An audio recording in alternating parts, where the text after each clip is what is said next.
नमस्कार दोस्तों, फिर से स्वागत है आपका आपके YouTube चैनल ER क्लासेस करसाना के अंदर। तो अपने सीरीज स्टार्ट कर रहे थे एसी परिपथ के बारे में। इसी परिपथ को हमने पूरा कर लिया। एसी परिपथ अपने पढ़ रहे हैं, लगभग 7 वीडियो अपने एसी परिपथ की आ चुकी है बेसिक की। तो अपने आगे स्टार्ट करते हैं। इससे पिछले की वीडियो पढ़ा था उन्होंने शुद्ध प्रतिरोधी परिपथ के बारे में, प्योर रेजिस्टिव सर्किट के बारे में क्या क्या चीजें थी। आज अपने पढ़ेंगे प्योर इंडक्टिव और प्योर कैपेसिटिव परिपथ के बारे में, शुद्ध प्रेरणिक परिपथ और शुद्ध धारित्य परिपथ के बारे में। तो वीडियो को अंत तक देखिएगा, बहुत अच्छी बातें आपको पता लगेंगी जो एग्जाम की दृष्टि से बहुत ही इंपॉर्टेंट है। तो स्टार्ट करते हैं शुद्ध प्रेरणिक परिपथ के बारे में। शुद्ध प्रेरणिक परिपथ,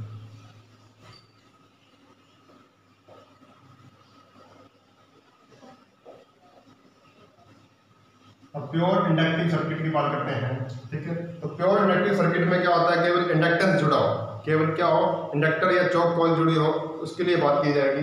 अपने बनाते हैं यदि परिपथ में क्या हो, केवल इंडक्टर जुड़ा हो, और ये अपने क्या देते, इसको एसी दे देते, इंडक्टर जुड़ा हो। ठीक है, तो इसको सप्लाई दी जाएगी we maximum sine omega T, जिसको सप्लाई दे दी है। ठीक है, तो मैंने आपको इससे पिछले वीडियो बताया था कि प्रतिबाधा के लिए क्या होगा, प्रतिघात के क्या होगा।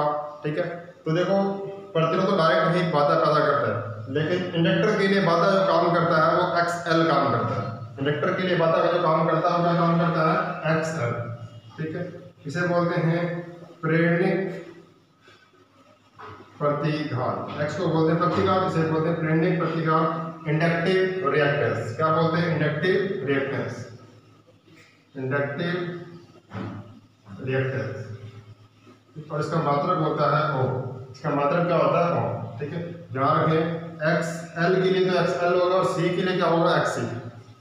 कैपेसिटिव रिएक्टेंस और इंडक्टिव रिएक्टेंस। तो प्रेरणिक प्रतिघात L के लिए है, इंडक्टर के लिए इसे बोलते हैं प्रेरकत्व। क्या बोलते हैं, प्रेरकत्व। ठीक है, तो ध्यान रखें इसे क्या बोलते हैं, प्रेरकत्व, प्रेरकत्व। और इसका जो मात्रक होता है, L का जो मात्रक होता है वो क्या होता है, हेनरी। क्या होता है, हेनरी। इंडक्टेंस का मात्रक होता है वो हेनरी, इसको लिखते हैं S से। ठीक है, और इसका मात्रक होता है ओम। ठीक है, अब ये ध्यान रखना अपने को। इसके बाद 2-3 बातें और ध्यान रखनी, ये बात है, ये बात है। उसके बाद एक बात और है कि XL का मान कैसे निकालते हैं। XL बराबर क्या होता है, 2πfl, 2πfl। ये ध्यान रखना आपको। XL इक्वल टू होता है 2πfl। ठीक है, मतलब ये फ्रीक्वेंसी का क्या होता है, समानुपात। ठीक है, यहाँ दिख रहा है, ये फ्रीक्वेंसी का क्या होता है, समानुपात। अगर फ्रीक्वेंसी का मान बढ़ेगा तो XL का मान क्या होगा, बढ़ेगा। ठीक है, ये बात आपको याद रखनी है। तो इंडक्टर के लिए, प्रेरकत्व के लिए प्रतिघात का जो काम करता है वो प्रेरणिक प्रतिघात करता है XL, और L जो है वो इंडक्टेंस है, इसका मात्रक हेनरी होता है, इसका मात्रक होता है ओम होता है। XL का फॉर्मूला 2πfl होता है, XL फ्रीक्वेंसी के समानुपाती, यही डायरेक्ट केवल पूछ लेता है। ठीक है, ध्यान रखें। उसके बाद ध्यान रखें कि इंडक्टर जो है वो डीसी परिपथ के लिए किस तरह से काम करता है। ठीक है, तो इंडक्टर डीसी परिपथ के लिए तो शॉर्ट सर्किट की तरह काम करता है, मतलब डीसी को तो पास करवा देता है, और एसी के लिए क्या करता है, ओपन सर्किट की तरह काम करता है। तो ये बात ध्यान रखें आप। ठीक है, लिख देता हूं कि इंडक्टर डीसी के लिए शॉर्ट सर्किट, लघु परिपथ बोलते हैं, शॉर्ट सर्किट का कार्य करता है। अगर डीसी तो इसके अंदर पास हो जाएगी, डीसी इसके अंदर से क्या हो जाएगी, पास हो जाएगी। ठीक है, ये आपको ध्यान रखना सबसे अच्छा पॉइंट है इसके बारे में। अब बात करते हैं इसके अंदर आगे। ठीक है, ये L के बारे में, इंडक्टर के बारे में कुछ थे। अब पूरे इंडक्टर को अपने अलग से पढ़ेंगे, पूरी वीडियो देखेंगे, इंडक्टर को पूरा समझेंगे। ठीक है, फिर कैपेसिटर को पूरा समझेंगे। ये भी L परिपथ के बारे में पढ़ रहे हैं, इंडक्टेंस के परिपथ के बारे में पढ़ रहे हैं, एसी थ्योरम के बारे में। ठीक है, एसी सर्किट से किस तरह से क्वेश्चन हो सकते हैं। अब बात करते हैं कि इसमें प्रतिबाधा किसके बराबर होगी। ठीक है, उसमें पिछले वीडियो में था कि Z बराबर क्या होता है, R होता है, प्रतिबाधा प्रतिरोध के बराबर होती है। अब शुद्ध प्रेरणिक परिपथ में क्या होता है, ये ध्यान रखें। तो शुद्ध प्रेरणिक परिपथ में क्या होता है, इसमें प्रतिबाधा जो होती है, प्रतिबाधा किसके बराबर होगी, प्रेरणिक प्रतिघात, प्रेरणिक प्रतिघात के बराबर होती है, प्रेरणिक प्रतिघात के बराबर। मतलब Z बराबर क्या होता है, XL होता है, Z बराबर क्या होता है, XL। ये आपका ध्यान रखना। इसमें प्रतिबाधा किसके बराबर होती है, प्रेरणिक प्रतिघात। उसमें Z बराबर 8 था, इसमें Z बराबर XL होगा। ठीक है, उसके बाद धारा निकालनी है आपको। ठीक है, तो धारा क्या होगी, I मैक्सिमम, धारा निकालनी है आपको। तो V बटा में क्या कर देंगे, Z कर देंगे, फॉर्मूला नॉर्मल सा Z का मान XL कर दिया होगा। ठीक है, उसके बाद ध्यान रखना है कि करंट और वोल्टेज में संबंध क्या है, क्योंकि प्रतिरोध में करंट और वोल्टेज संबंध क्या होता है कि प्रतिरोध में करंट और वोल्टेज सेम डायरेक्शन में होती है, उनके बीच में कला कोण क्या होता है, शून्य होता है, 0 डिग्री का होता है। तो पावर फैक्टर क्या होगा देखा है।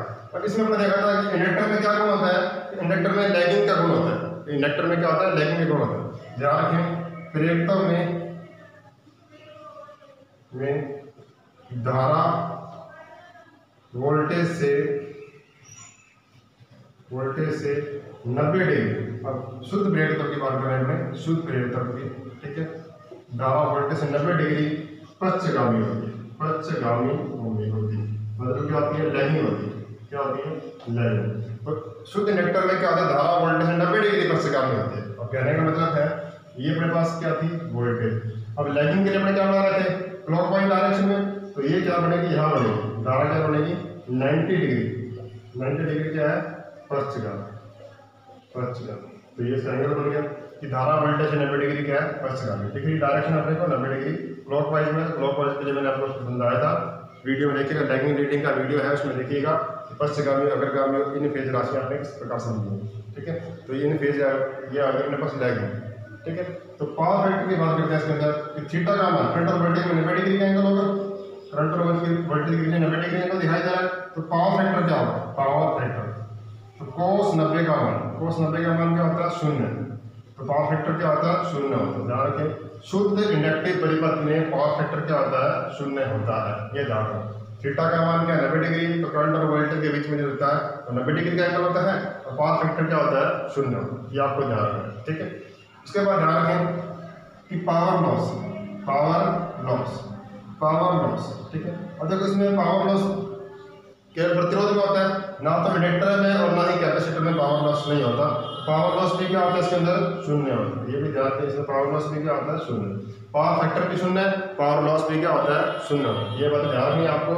करंट और वोल्टेज के बीच में संबंध होता है वो 90 डिग्री का होता है, ठीक है। Z बराबर क्या होता है, R होता है, ठीक है। और कई बार इक्वेशन क्या होती है, कैसे देखते हैं, एंगल निकालना हो आपको, तो आपको देखो करंट के लिए वोल्टेज आपने ये दिए, ठीक है।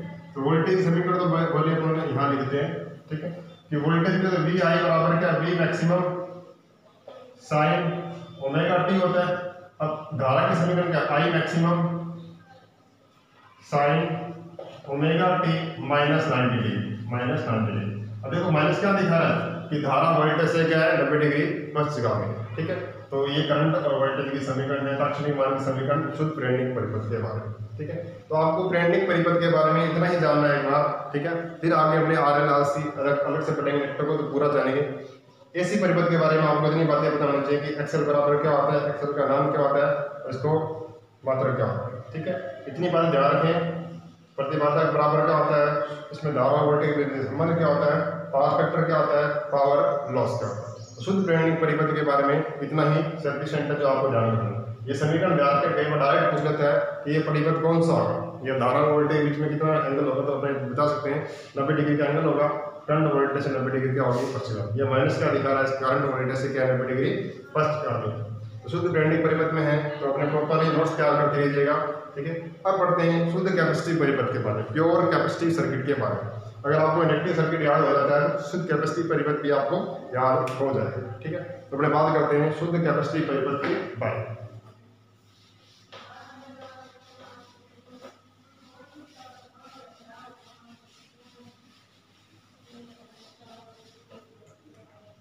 अब बात करते हैं शुद्ध धारितीय परिपथ, शुद्ध धारितीय परिपथ के बारे में, ठीक है। अब इसमें क्या होगा, प्योर कैपेसिटर जुड़ा होगा ये, ठीक है। परिपथ में अपने क्या जोड़ते हैं, केवल कैपेसिटर को ही जोड़ते हैं। अब कैपेसिटर को पूरा अलग से पढ़ाएंगे, ध्यान रखें, कैपेसिटर को पूरा अलग से, इसे बोलते हैं धारितर बोलते हैं, ठीक है। तो अब देखो C क्या है, C, ठीक है।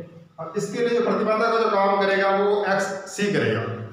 प्रेरणिक प्रतिघात हुआ था, ठीक है। इसमें क्या आएगा, धारितीय प्रतिघात। तो इसमें प्रतिबाधा का जो काम करेगा वो क्या करेगा, XC के लिए क्या करेंगे, XC, इसे बोलते हैं धारितीय प्रतिघात। क्या बोलते हैं, धारितीय प्रतिघात, ठीक है। कैपेसिटिव रिएक्टेंस बोलते हैं, ठीक है। और XC इक्वल्स टू क्या होता है, 1/2 पाई FC, 1/2 पाई FCO, ठीक है। और मात्रक क्या आता है इसका, मात्रक होता है ओम, मात्रक क्या होता है इसका ओम, ठीक है। और यहाँ से दिख रहा है XC जो होता है वो फ्रीक्वेंसी के व्युत्क्रमानुपाती होता है। अगर फ्रीक्वेंसी का मान बढ़ेगा तो XC का मान क्या होगा, घटेगा। प्रेरणिक धारिता प्रतिघात का मान क्या होगा, घटेगा, व्युत्क्रमानुपाती। ये 3 बातें ध्यान रखें आप इसके बारे में, ठीक है। अब आगे ध्यान रखें कि जो डीसी परिपथ के लिए क्या काम करता है, डीसी परिपथ के लिए शॉर्ट सर्किट काम करता है, ये डीसी के लिए क्या कर रहा है, ओपन सर्किट का काम करता है। ये ध्यान रखें, डीसी के लिए ओपन सर्किट का काम, ओपन सर्किट का कार्य करता है, ठीक है। ये बात ध्यान रखें, डीसी परिपथ के लिए ओपन सर्किट काम करता है, खुले परिपथ की तरह काम करता है। मतलब डीसी इसके अंदर से पास नहीं होगी, इसके अंदर से क्या होता है, केवल एसी पास होती है, ठीक है। ध्यान रखें। अब इसके आगे बढ़ते हैं, आगे क्या होगा, ठीक है। अब देखो आगे क्या होगा इसके अंदर, देखते हैं।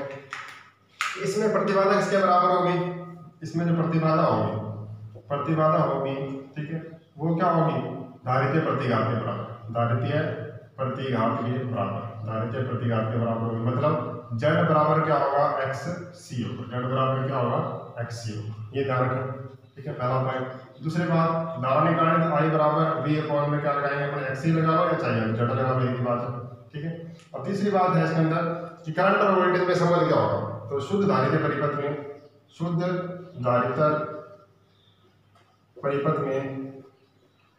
परिपथ में धारा वोल्टेज से क्या होती है, 90 डिग्री अग्रगामी होती है, अग्रगामी मतलब लीडिंग होती है। 90 डिग्री क्या होती है, अग्रगामी। मतलब करंट जो होगी वोल्टेज से 90 डिग्री आगे, अगर वोल्टेज यहाँ है तो करंट क्या दिखेगी आपको, यहाँ करंट के लिए क्या होगा, एंटी क्लॉकवाइज लिखते हैं। एंटी क्लॉकवाइज के लिए मतलब क्या है, 90 डिग्री क्या है, अग्रगामी, 90 डिग्री क्या है, अग्रगामी, ठीक है, लीडिंग है 90 डिग्री, ठीक है। तो एंगल कितना बना करंट और वोल्टेज में, एंगल जो बना थीटा बना वो क्या बना, 90 डिग्री बना, ठीक है। तो पावर फैक्टर कितना आएगा, पावर फैक्टर भी इसका क्या आएगा, 0। इसका पावर फैक्टर भी 0 और पावर लॉस भी क्या होगा, 0। बिल्कुल सेम होगा इंडक्टिव परिपथ के बारे में। थीटा का मान 90 डिग्री आया, ठीक है, पावर फैक्टर भी 0 और पावर लॉस भी क्या आता है, 0 आता है, ठीक है। और करंट और वोल्टेज के समीकरण बनाते हैं तो VI करंट वोल्टेज के लिए लिखते हैं, V maximum sine omega T, ये करंट के लिए, तो वोल्टेज के करंट के लिए क्या लिखेंगे अपने, करंट के लिखेंगे I maximum sine omega t plus 90 degree. Plus आ गया तो मतलब क्या है कि करंट वोल्टेज से क्या कर रही है, लीड कर रही है, ठीक है। तो इन बातों को आप ध्यान रखिएगा, शुद्ध इंडक्टिव परिपथ में और शुद्ध कैपेसिटिव परिपथ, ठीक है। जब आपको प्योर इंडक्टिव, प्योर कैपेसिटिव और प्योर रेजिस्टिव सर्किट के बारे में पूरा जानकारी हो जाए, फिर अपने RL, RC और RLC को पढ़ेंगे, ठीक है। तो नेक्स्ट वीडियो में अपने RL, RC और RLC परिपथ को पढ़ेंगे, श्रेणी RL, श्रेणी RC, श्रेणी RLC, ठीक है, तीनों के बारे में पढ़ेंगे। तो इस वीडियो को ध्यान से देखिएगा और क्वेश्चन अटेम्प्ट करने की कोशिश करेगा कि शुद्ध इंडक्टिव परिपथ में क्वेश्चन किस प्रकार से हल कर सकते हैं, शुद्ध कैपेसिटिव परिपथ में ज़्यादातर तो ये पावर फैक्टर और एंगल के बारे में पूछता है या फिर प्रतिबाधा किसके बराबर होती है वो पूछता है, या इन बातों के बारे में पूछ लेता है। जितना ही मैंने बोर्ड पे लिखा सारा आपके लिए इंपॉर्टेंट है, एक एक लाइन को आप याद करिएगा, ठीक है, सभी इंपॉर्टेंट है ये टॉपिक। तो नेक्स्ट वीडियो में मिलते हैं, धन्यवाद। चैनल को सब्सक्राइब करें, अपने दोस्तों के साथ शेयर करें।